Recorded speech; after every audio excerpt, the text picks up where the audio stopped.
સુરતના રાંદેર કબૂતરખાના વિસ્તારમાં થયેલી લાખોની ચોરીનો ભેદ પોલીસે ઉકેલી કાઢી 4માંથી 2 ચોરોની ધરપકડ કરી છે તો આરોપીઓ ચોરી કરવા મહિલાઓના કપડાં પહેરી ગયા હતા।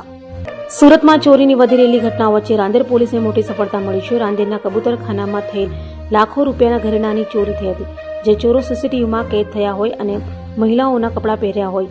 પોલીસે તપાસ તેજ કરી છે અને ગણતરીના દિવસોમાં જ રાંદેર પોલીસે મહિલાઓના કપડાં પહેરી ચોરી કરનાર 4માંથી 2 ચોરોને ઝડપી પાડી ચોરીનો ભેદ ઉકેલી કાઢ્યો હતો। હાલ તો રાંદેર પોલીસે ચોરોની પૂછપરછ હાથ ધરી છે।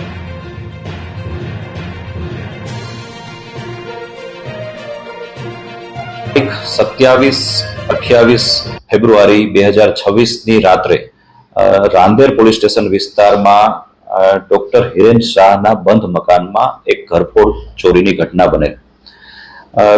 સુરત શહેરના માનનીય પોલીસ કમિશનર સાહેબ દ્વારા કોઈ પણ પ્રકારના ગુના બને તો તેના ડિટેક્શન માટે અવારનવાર સૂચના અને માર્ગદર્શન આપવામાં આવે છે।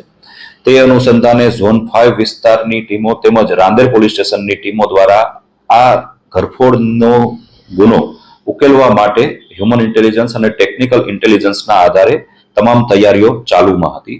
એ દરમિયાન હ્યુમન ઇન્ટેલિજન્સના આધારે પોલીસને બાતમી મળેલ કે રાંદેર કોઝવે તરફ શકમંદ ઈસમો ચોરીનો સામાન લઈ અને વેચવા માટે જનાર છે। આ બાબતની માહિતી મળતા પોલીસની ટીમ વોચમાં હતી અને 2 શકમંદ ઈસમો પકડાઈ ગયેલ, જેની પૂછપરછ કરતા 27 અને 28મી રાત્રિ દરમિયાન ઘરફોડ કરેલ હોવાનું જાણવા મળેલ। આ બંનેની આરોપીની ધરપકડ કરવામાં આવેલ અને તેની સાથે જોડાયેલ અન્ય આરોપીઓ 2 સામેલ હતા તેવી હકીકત જાણવા મળતા બંને આરોપીઓની પણ ધરપકડ કરવામાં આવેલ છે। કુલ 4 આરોપી દ્વારા આ ઘરફોડની ઘટના બનાવવામાં કરેલી।